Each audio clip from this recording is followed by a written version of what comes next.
그래서 아들들이 저를 닮았다는 얘기 들으면 기분이 좋아요. 예.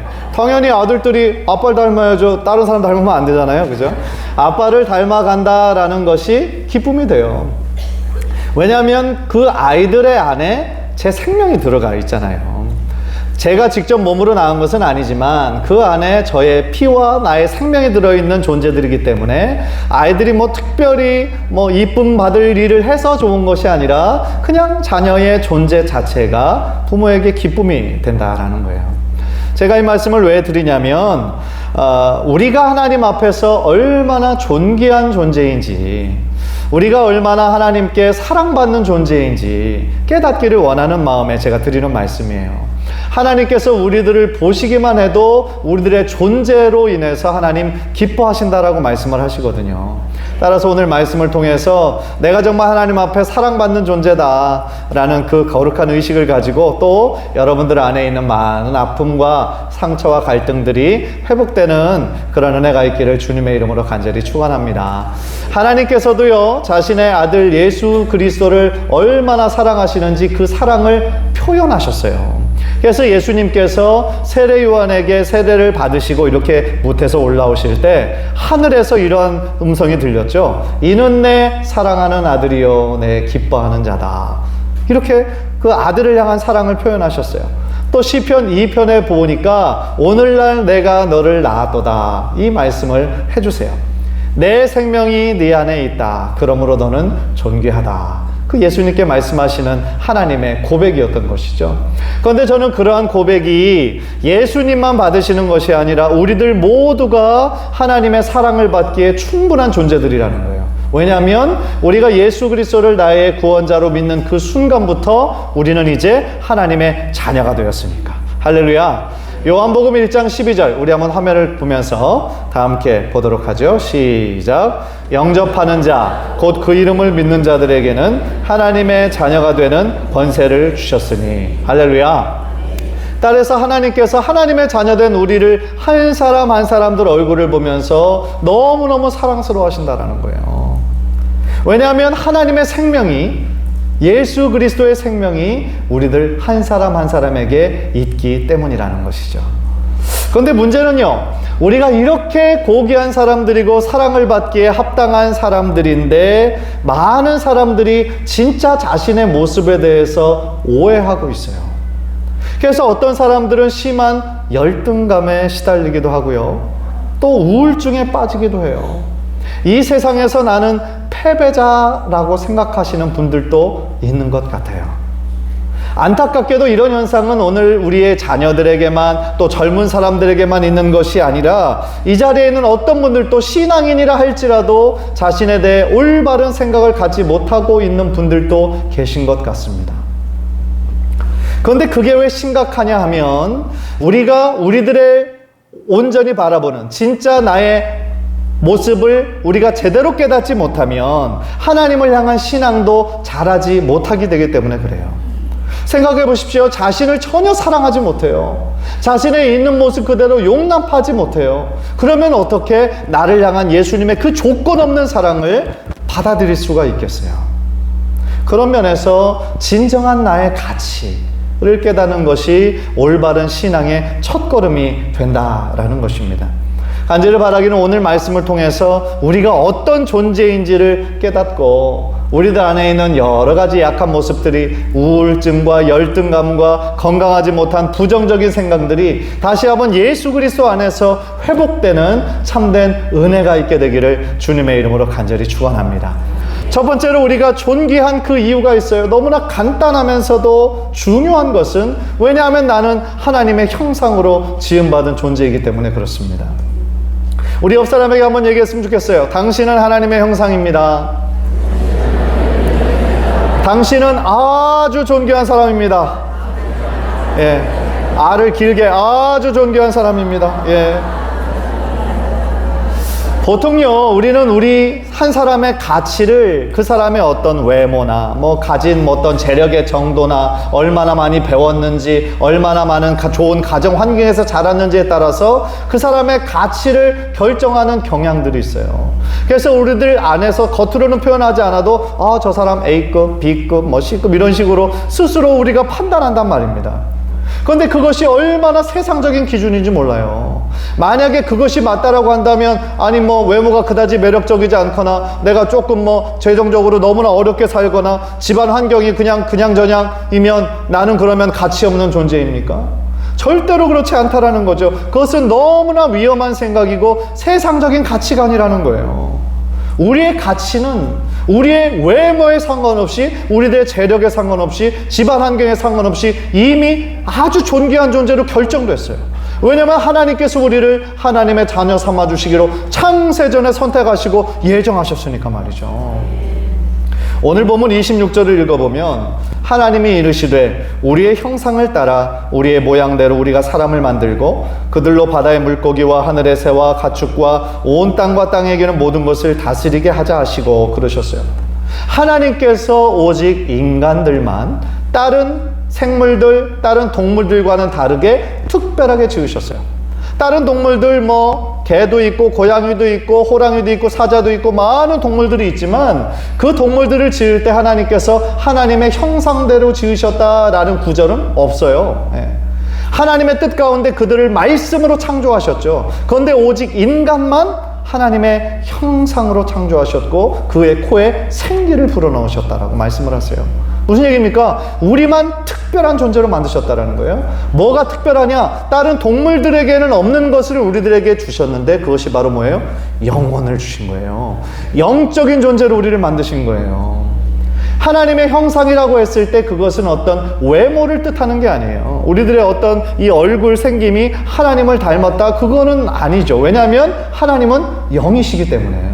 영은 눈에 보이지 않는 것이죠. 그래서 하나님께서 하나님의 형상대로 우리를 지으셨다. 첫 번째 의미는 우리를 영적인 존재로 만드셔서 하나님과 교통하게 하셨다. 하나님의 뜻을 깨닫게 하시고 하나님의 뜻대로 순종할 수 있는 특권을 주신 것, 그것이 바로 하나님의 형상으로 지으심을 받았다라는 거예요.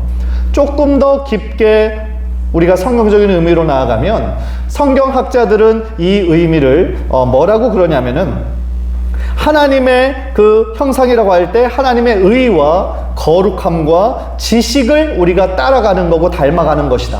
그것이 하나님의 형상이다 라고 설명하고 있어요. 에베소서 4장 24절 우리 한번 화면을 보면서 다 함께 읽겠습니다. 시작. 하나님을 따라 의와 진리의 거룩함으로 지으심을 받은 새 사람을 입으라. 하나님을 따라가야 되는데 무엇을 따라가냐? 하나님의 그 의, 하나님의 의로우심, 하나님의 거룩하심을 우리가 닮아가야 된다라는 거예요. 이것도 사실은 어려운 게 아니고요. 우리들의 자녀들이 우리들의 부모의 성격을 담습니다. 그죠? 어떤 분들은 되게 급하시잖아요. 성격이 되게 급하고 불같은 분들은 좀 우리 자녀들은 이것 좀 안 닮았으면 좋겠는데 하는데 또 그걸 닮아요. 그죠? 그러니까 우리가 원하는 대로 잘 되지 않죠?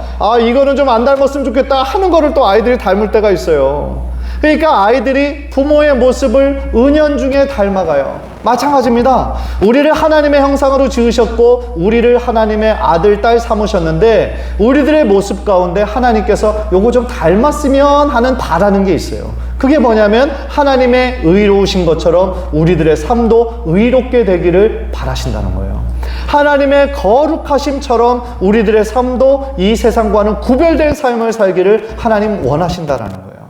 그것이 바로 하나님의 형상으로 우리를 창조하셨다라는 의미인 거예요. 또 한 구절이 있어요. 골로새서 3장 10절 화면을 통해서 읽겠습니다. 시작. 새 사람을 입었으니 이는 자기를 창조하신 이의 형상을 따라 지식에까지 새롭게 하심을 입은 자니라. 마찬가지입니다. 이것도 역시 하나님의 의로우심과 거룩하심을 닮아가는 것처럼 우리들 안에 거룩한 지식이 있기를 원하는 거예요.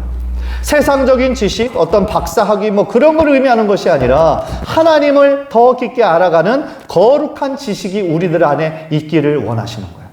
그것이 바로 하나님이 우리를 하나님의 형상으로 지으셨다라는 그러한 존재인 것입니다. 따라서 이처럼 우리는 세상의 동물과는 다른 식물과는 다른 이런 엄청난 은혜를 입었기 때문에 세상 모든 피조물들을 다스릴 수 있는 왕권을 우리들에게 허락하신 거예요. 생육하고 번성하고 다스리라고 우리들에게 명령하신 이유가 우리들이 이런 하나님의 형상을 입은 존재이기 때문에 그렇다라는 것이죠. 따라서요, 내가 얼마나 존귀한지에 대한 나의 가치는 세상의 기준으로 우리들의 어떤 외모나 우리들의 교육 수준이나 어떤 사업이 잘 되고 안 되고가 아니라 우리들의 가치는 우리들 모두가 하나님의 형상으로 아주 존귀하게 지으셨다라고 하는 그 사실 한 가지만으로도 이미 충분히 증명되었다라는 거예요. 그래서 우리는 하나님의 사랑받기에 충분한 자들이라는 것입니다. 사랑하는 성도 여러분, 결국 문제는 내가 누구인가? 라는 나의 정체성의 문제와 직결된다라는 거예요. 나를 바라보는 나의 시각이 중요한 것이 아니에요. 어떤 사람들은 다른 사람들의 시선을 너무 신경 쓰는 사람들이 있는 것 같아요. 다른 사람들이 나를 어떻게 생각할까? 어떻게 판단할까? 그것에 너무 매여 있으신 분들이 있는 것 같아요. 저는 거기에서 자유해지셨으면 좋겠어요. 다른 사람들의 판단과 시선에서 자유로워지시고 우리가 신경 써야 될 거는 하나님이 나를 얼마나 사랑의 눈으로 바라보고 계시는지 그 하나님의 시선에만 신경 쓰시는 집중하시는 저와 여러분 되시기를 주님의 이름으로 간절히 축원합니다. 진짜 나의 모습은 하나님의 사랑받는 자녀인데 세상에서 뭐라고 하든 말든 우리가 무슨 상관이에요? 우리가 왜 다른 사람들이 말하는 거에 따라 우리들의 마음이 좌지우지 돼야 되냐고요. 하나님 앞에 거룩한 정체성, 하나님의 자녀라고 하는 그 신분의식을 가지고 이 세상 가운데서 때로는 힘들고 어렵고 외롭고 우울한 감정이 들 때마다 거기에 우리가 휩싸이지 말고 나는 하나님의 사랑받는 딸이야, 나는 하나님의 사랑받는 아들이야, 나는 누가 뭐래도 존귀한 자야 라는 거룩한 신분을 가지고 세상을 이기시는 우리 성도님들 되시기를 주님의 이름으로 간절히 축원합니다. 그래서 두 번째로 우리가 기억해야 하는 것은 뭐냐면 사단의 속임수에 속아서는 안 된다라는 거예요. 사단이요, 제일 처음 아담과 하와가 얼마나 하나님의 아름다운 형상, 완전한 형상으로 하나님 지으셨습니까? 그래서 죄가 전혀 없었던 때는 하나님과 얼굴을 대면해서 서로 대화를 나눴어요. 얼마나 그 교제가 친밀했는지 몰라요. 그런데 그것을 끊었던 한 가지 계기가 있었죠. 그게 바로 뭐였냐면 죄였어요. 죄가 아담과 하와의 마음 가운데 들어오기 시작하면서 하나님과 있던 그 가까운 교제가 완전히 끝나버렸어요. 하나님께 정말 담대한 마음으로 하나님께 나아갈 수 있었던 아담과 하와가 죄로 인해서 그 마음에 두려움과 수치가 들어오기 시작했다라는 것이죠. 창세기 3장 10절을 보면 이르되 내가 동산에서 하나님의 소리를 듣고 내가 벗었으므로 두려워하여 숨었나이다. 무슨 얘기입니까? 죄의 결과로 두려움이 생기기 시작했어요. 하나님이 하시는 명령만 그것 안에서만 지키면 아무런 문제 없었을 텐데 참 사람의 그 약함을 이 사단이 아는 거죠. 교묘한 거죠. 그래서 하나님이 그거 먹으면 죽는다고 그랬어? 거짓말이야. 너 이거 먹으면 하나님과 같은 존재가 되는 걸 하나님 아시니까 먹지 말라고 한 거야. 그렇게 교묘하게 하나님의 말씀을 바꾸어 놓죠. 그런데 그것을 하와와 아담이 그 명령에 그 사단의 교묘한 속임수에 넘어가죠. 물론 어떤 사람들은 하와가 이렇게 속임수를 받아서 나중에 이제 남편 된 아담을 이렇게 꼬셨다라고 생각을 하는데 사실은 말씀을 잘 읽어보면 아담도 그 자리에 있었어요. 그러니까 하와만의 잘못이 아니라 아담도 곰곰이에요. 그러니까 그 자리에 있었는데 성경을 이제 자세히 보고 보면 그렇다라는 것이죠. 그런데 그 하나님의 말씀을 어기면서 들어온 첫 번째 그것이 바로 두려움이었던 거예요. 하나님의 시선을 피하기 시작했다라는 거예요. 사실은요, 우리들의 그 어린 자녀들, 여러분들 키워보신 분들, 뭐 손자, 손녀들 키워보시면 아시겠지만 그 아이가 부모가 하지 말라는 거 이렇게 하면 아이들이 보통 때와는 좀 다르게 행동을 해요. 뭐냐면 부모의 시선을 자꾸 피해요. 마주치지 않으려고 해요. 그건 뭡니까? 뭔가 하지 말라는 걸 했구나. 그런 거죠. 우리 아이들 어렸을 때도 이렇게 기억하면 너 이거 먹으면 절대 안 돼 그랬는데 나중에 조금 시간이 지나서 왔어요. 근데 절대로 안 먹었다고 하는데 입에 막 부스러기 가득이게 있는 거죠. 그러니까 애들이 하는 거짓말은 다 눈에 보여요. 그죠? 거짓말이라는 거 뻔히 알아요. 그런데 마찬가지라는 거죠. 이 자기가 잘못한 것을 알기 때문에 뭐가 있냐면 두려움이 있는 거예요. 그래서 하나님의 시선을 피한 거예요. 마찬가지입니다. 우리가 하나님을 떠나고 하나님과의 거리가 멀어지면 우리 안에 두려움이 싹트기 시작해요. 많은 사람들의 마음에 가장 깊게 지배하고 있는 두려움은 실패에 대한 두려움이에요. 내가 이를 실패하면 어떡하지? 내가 이거 실패하면 우리 집안 끝장인데? 우리 자녀들은 어떡하지? 예. 막연한 그 실패의 두려움이 우리를 자꾸 불안하게 만들고 걱정하게 만들 때가 있어요. 사실은 그 모든 것들이 죄의 결과예요. 하나님과의 올바른 관계에 있을 때 하나님이 주시는 확신과 신뢰 가운데 평안함이 있어야 되는데 하나님과 멀어지게 되면 그 죄의 결과로 그런 두려움이 자꾸 걱정과 근심이 생기게 된다는 것이죠. 그것의 배후에는 사탄이 늘 있는 거예요. 사탄이 우리들의 마음에 두려움을 주는 거예요. 의심을 주는 겁니다. 아담과 하와를 공격했던 것처럼 지금도 역시 우리들을 공격하고 있는 거예요. 세상의 사람들만 공격하는 것이 아니라 이미 믿음 안에 있는 우리들도 공격하고 유혹하고 있어요. 따라서 어떤 사람들에게는 부정적인 생각을 막 집어넣는 거죠. 너는 아무것도 아닌 존재야. 네 모습을 봐. 세상에서 너는 실패자야. 그래서 우리들 안에 열등감, 다른 사람들과 자꾸 비교의식을 주고 패배의식을 허락해 주는 거예요. 그런데 사단의 정체는 뭡니까? 거짓말하는 자예요. 그건 다 속임수예요. 우리는 이상의 패배자가 아니고 열등감을 가질 필요도 없는 것이고 하나님의 마음은 한 사람 한 사람 있는 모습 그대로 그냥 용납하시고 사랑하시는 건데 사단이 자꾸 세상의 기준으로 너는 패배자야, 너는 실패자야. 그래서 열등감과 그런 우울증을 우리들에게 준다라는 거예요. 그런데 그 사실을 우리가 머리로는 아는데 사실은 그 생각이 뿌리 깊게 박힌 사람들은 좀처럼 변치 않는 경향들이 있어요. 안타까워요. 말로 잘 되지 않아요. 제가 어떤 그 꼬마인데 너무 예쁘게 생겼어요, 우리 아이가. 그래서 너 너무 예쁘게 생겼다. 이렇게 얘기해도 그 아이는 부정적인 생각, 자기에 대해서 부정적인 생각 가지고 있으면 그 얘기를 믿지 않아요. 아유, 나는 하나도 이쁘지 않아요. 부정적으로 생각하는 거예요, 자기 자신에 대해서. 제가 고향에서 어떤 선배, 형이 있었는데 되게 좋은 형이에요. 성품도 좋고 아주 착한 형인데 나중에 들으니까 이 형이 우울증이 좀 있다는 거예요. 그런데 그 이유를 물어보니까 손에 흉터가 있대요. 손에, 왼손에. 그런데 저는 왼손에 흉터가 있는 줄 몰랐어요. 그 정도로 작은 흉터예요. 그런데 이 형은 저는 인식하지 못했지만 이것을 늘 가리고 사람들을 대한 거예요. 그리고 자기가 지금 잘 안 되는 이유가 다 이것 때문이다 라고 생각을 하는 거예요.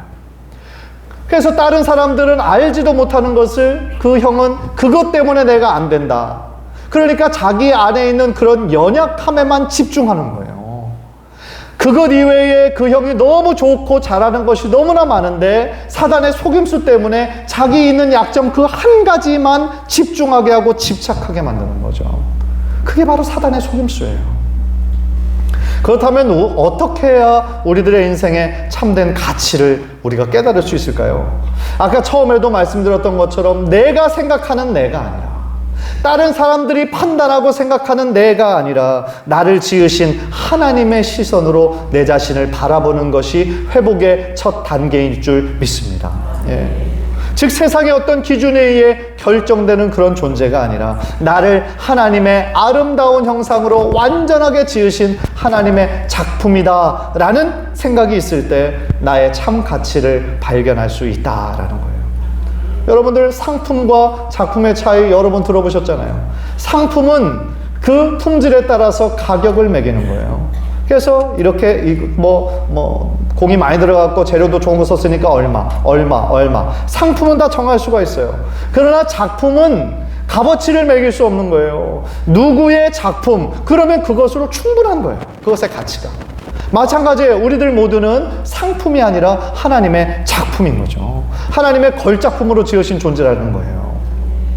따라서 우리들의 마음에서 자꾸만 나의 어떤 과거의 실수, 어떤 상처, 실패, 어떤 두려움, 죄책감, 그런 것으로 자꾸 나를 부정적으로 바라보게 할 때 이것이 하나님께로부터 온 것이 아니라는 것을 여러분들 깨닫고 사단의 거짓말이고 사단의 그 공격이고 유혹이라는 사실을 깨닫고 예수 그리스도의 이름으로 그 사단의 모든 공격과 유혹에 대적하시는 우리 성도님들 되시기를 주님의 이름으로 간절히 축원합니다.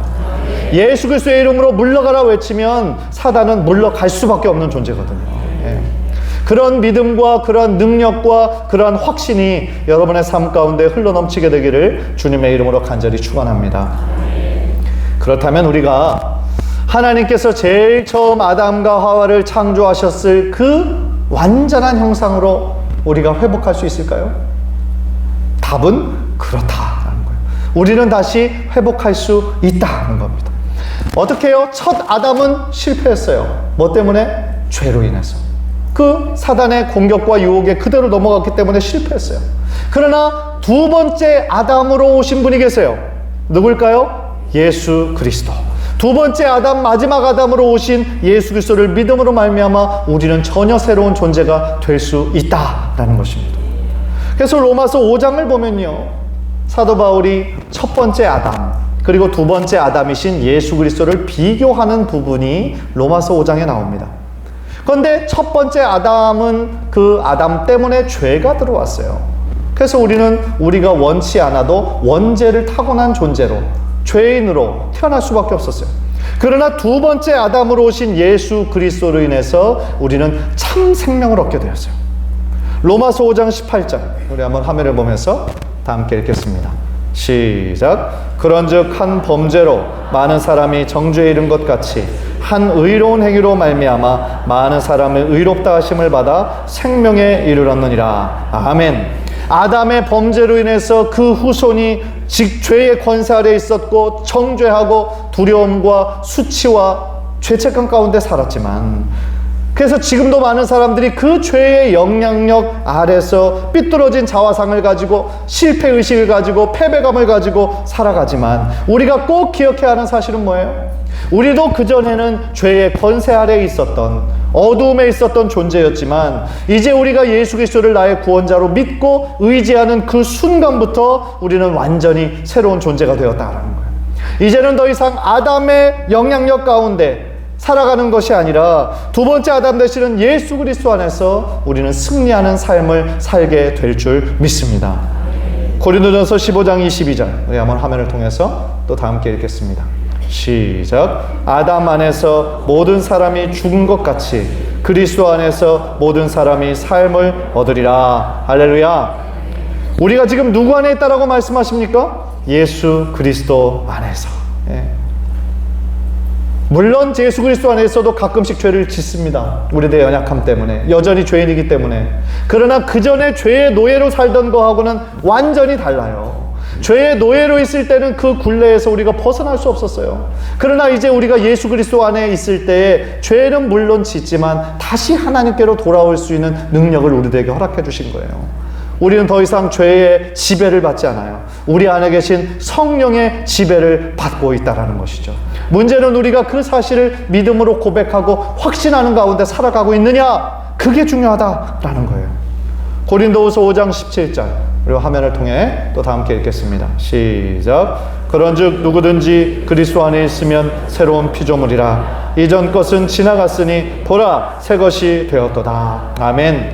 예수 그리스도를 만나고 나의 구원자로 고백하는 그 순간부터 우리는 주님 안에서 완전히 새로운 존재가 되었다는 거예요. 하나님께서 우리를 제일 처음 지으셨던 그 선하신 목적대로, 하나님의 형상대로 회복될 수 있다라는 겁니다. 한번 다 같이 따라해 보십시다. 누구든지 그리스도 안에 있으면 새로운 피조물이라. 이전 것은 지나갔으니 보라 새 것이 되었도다. 할렐루야. 네. 우리는 다시 회복될 수 있어요. 혹시 지금까지는 나의 부정적인 생각이 나를 지배하고 있었다면 이제부터는 그리스도 안에서 새롭게 주어진 자녀의 신분으로 인해 나의 생각이 바뀌고 나의 행동이 바뀌고 여러분들의 인생이 변화되는 놀라운 은혜가 있게 될 줄 믿습니다. 마지막으로 닐 앤더슨 목사님이 지으신 책 중에 내가 누구인지 이제 알았습니다 라는 책이 있어요. 참 좋은 책인데요, 그 책에서 저자는 이 성경 말씀을 근거로 우리가 누구인가, 그리스도 안에서 나는 과연 누구인가, 그것을 15가지로 정리한 구절들이 있어요. 그래서 제가 목회 칼럼에 오늘 그것을 실었습니다.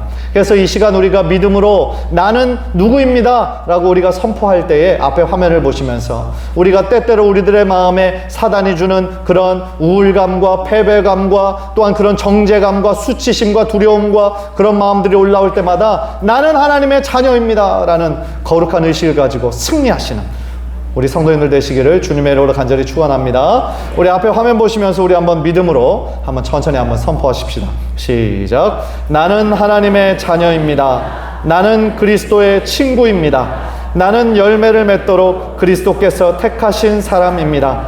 나는 그리스도와 공동 상속자요 하나님의 기업을 물려받을 자입니다. 나는 하나님이 거하시는 성전입니다. 나는 주와 연합되었고 그와 한 영입니다. 나는 새로운 피조물입니다. 나는 하나님과 화목되었으며 하나님은 나에게 화목하게 하는 직책을 주셨습니다. 나는 성도입니다. 나는 하나님의 피조물로 그리스도 안에서 그의 일을 하도록 거듭났습니다. 나는 하나님의 택하신 자요 거룩하고 그의 긍휼과 사랑을 받는 사람입니다. 나는 빛의 아들이요 어둠의 자식이 아닙니다. 나는 하늘의 부르심을 받은 거룩한 형제입니다. 나는 택하신 족속이요 왕같은 제사장이요 거룩한 나라요 하나님의 소유된 백성입니다. 나는 하나님의 자녀로 그리스도께서 재림하실 때 그리스도와 같게 될 것입니다. 할렐루야. 아멘. 다 함께 기도하시겠습니다.